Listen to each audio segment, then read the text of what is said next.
జీవిస్తాడు అంటే ఆత్మ జీవింప చేయడం గురించి ప్రభు ఆలోచిస్తుంటే వీడు పొట్ట కోసం తిపురి పెట్టడం ప్రయత్నం చేశాడు. ఎంత ట్రిక్కులు చూసారా వాడివి. ఈ రోజున చాలా మందిరాలు ట్రిక్కులు కనపడుతున్నాయి. జాగ్రత్త, మోసపోవద్దు. ట్రిక్కులు కనపడుతున్నాయి, ట్రిక్కులు మోసపోవద్దు, అక్కడెక్కడ పరిగెత్తవద్దు. అది దేవుని నుంచి వచ్చిందా, సాతాను నుంచి వచ్చిందా? లేఖనం ఏం చెబుతుంది, వీళ్ళేం చెబుతున్నారు, లేఖనానికి సూట్ అవుతుందా అని బేరీజు వేసుకుని జాగ్రత్తగా ఉండాలి. ప్రభువు తిప్పికొట్టాడు. మనుషుడు రొట్టె వల్ల మాత్రం కాదు, మనుషుడు ఆ మధ్యాహ్నం 1 గంట నరికిపెట్టే ఆ పలావుతో మాత్రమే బతికేయడు. అది అవసరమే, కానీ అది లేకపోయినా పర్లేదు, ఆత్మీయ ఆహారం కావాలా, అది ముఖ్యం అని చెప్పటానికి వాడి మాటకు లొంగల. చెప్పండి, ఏ ఆహారం ముఖ్యం మనకి? ఆత్మీయ ఆహారం. ఏంటది? వాక్యం బాగా చదవండి. చదువుకున్న వాళ్ళు వాక్యం బాగా వినండి. బుధవారం, శుక్రవారం, ఆదివారం మందిరాల్లో సేవకులు చెబుతా ఉన్నారు, వినండి. వాక్యం బాగా వినండి. వాక్యమే మనకు ఆహారం. రక్షింపబడిన మన ఆత్మ జీవింప చేయబడాలి. ఎదగాలంటే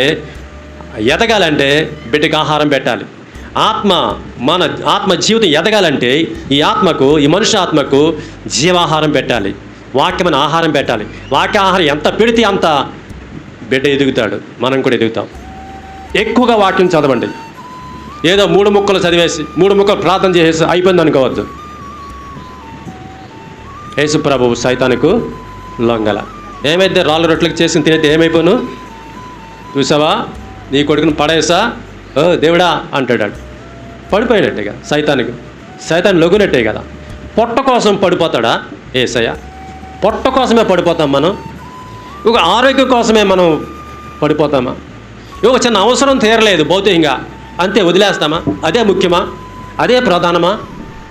లేదా మన మీద ఇల్లు కట్టుకోవాలనుకున్నాం, కొంత ఆలస్యమైంది, అంతే వదిలేస్తామా ప్రభుని? లోకపు విషయాలు, భౌతిక విషయాలు దేవుడు తప్పక ఇస్తాడు, కానీ ఆయన ఇచ్చే టైంలో ఇస్తాడు. కానీ ఆత్మ సంబంధమైన ఆకలి తీర్చుకోవడం ముఖ్యం. వాక్యాహారం ముఖ్యం. వాక్యంలో ఎదగటము ముఖ్యం. రక్షింపబడిన వాళ్లకు, రక్షణ లేని వాళ్ళు కూడా వాక్యం ద్వారా రక్షింపబడాలి. ఓకే, ఎంతమంది వాక్యం ఆకలిగా తింటా ఉన్నారు? ప్రార్థన చేయండి, ప్రభువా నీ వాక్యం పట్ల నా ఆకలి పుట్టించు. దావీదు అలాగే ప్రార్థన చేయండి, నీ వాక్యం పట్ల ఆకలి పుట్టించు.